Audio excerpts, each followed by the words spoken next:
A basic introduction to propositional logic, demonstration 6.1, dash in. The negation is symbolized by the dash, or in our case, we prefer the tilde symbol, just because there's a lot of dashes, sometimes, for example, on the turnstile, that could get confusing. It's better to use this tilde symbol. It basically means not. It is a negative particle. The negation in rule, you could also call it dash in if you want to, begins with a term and shows that since it leads to a contradiction, its opposite, the negated version, must be true. Problem 91. I'm never getting married. It's too much trouble to be married, and I don't like trouble. In the case of negations, it's always best to start with the positive version and negate that. So in this case, we were given married, and then we're given trouble, right? So M will stand for getting married. Having trouble will be represented by the letter T. Step 2, symbolize the relationships. The first statement says, I'm never getting married. Now, remember, in arguments, order is irrelevant, so it'll become clear later, but basically this is the conclusion.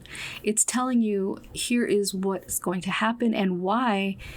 I'm going to explain the reasons afterwards, okay? So we'll come back to that. The first statement is not M, I'm not getting married, and here's why, okay?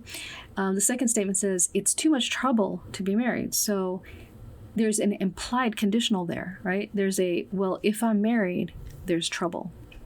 Remember, sometimes you have to use context to understand what the English is actually saying and how to properly code it, right? So what does it mean, it's too much trouble to be married?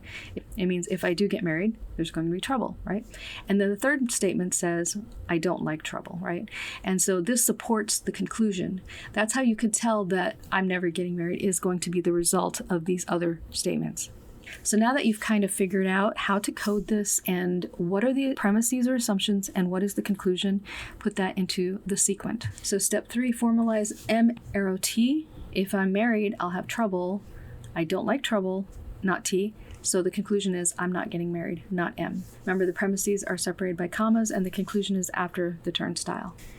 Step 4, set up the proof. You always put your assumptions at the top and the conclusion at the bottom. In this case, we have two assumptions, M arrow T and then not T. And then we have to somehow get to not M at the bottom. Now ask yourself, how are you going to get not M? Well, there's no not M in the assumptions given, right? You see an M there, but not a not M. And not only that, but it's the M that's in line 1 is trapped inside of this conditional, right? M arrow T. You can't just pull it out. Solve the proof. Since you need to conclude with a negated M, it might work to start with its opposite. So just start with M.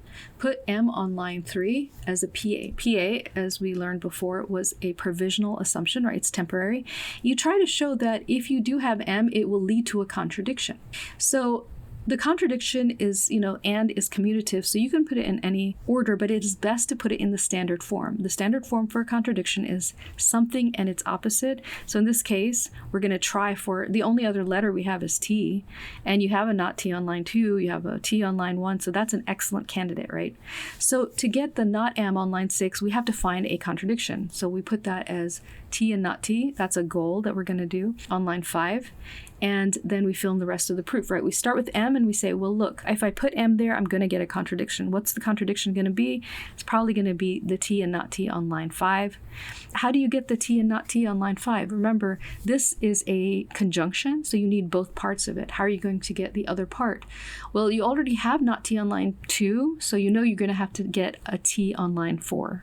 So that's how you know what are your goal lines and how to set up this proof and work backwards for it. How many lines did it take you to get a contradiction, right? You started with the M on line 3, and by line 5, you've shown a contradiction. So that's what the dash in or the negation in means on line 6, right? It says, look, on line 3, I put an M there, and then I got a contradiction by line 5. So that's what we have, lines 3 through 5. It's a multi-line proof. So however many lines it takes, put a dash. And the rule is dash in or negation in because you've added the negation, right, on line 6, beginning with the affirming version of M on line 3. The other lines, like line 4, is just simple rules, right? Like line 4 is just simple arrow out lines 1 and 3. And then line 5, you're just combining the T and not T from lines 4 and 2. And that's how we're getting the dash in or the negation in on line 6 using lines 3 through 5. Now, remember, once you introduce a provisional assumption at PA, you have to start tracking those assumptions. That's what the AD column at the front is. It is the assumption dependency column. Remember, every assumption depends on itself, so lines 1, 2, and 3 are just every assumption, whether it's original or it's a provisional one. So anything with an A, you just put by itself, right? 1, 2, and 3. For line 4, we see that we used lines 1 and 3 arrow out. Are those assumptions? Yes. So we put 1 and 3 on line 4. On line 5, we used lines 4 and 2. Well, we already calculated on 4 and 2 what the AD column is. Look at line 4, it said 1 and 3. Line 2 said 2. That's how for line 5 we're getting 1, 2, 3. For line 6, we know we used lines 3 through 5 to do the dash in. Okay, so we go back through 3 through 5 and we look at what assumptions were there. Those are 1, 2, and 3.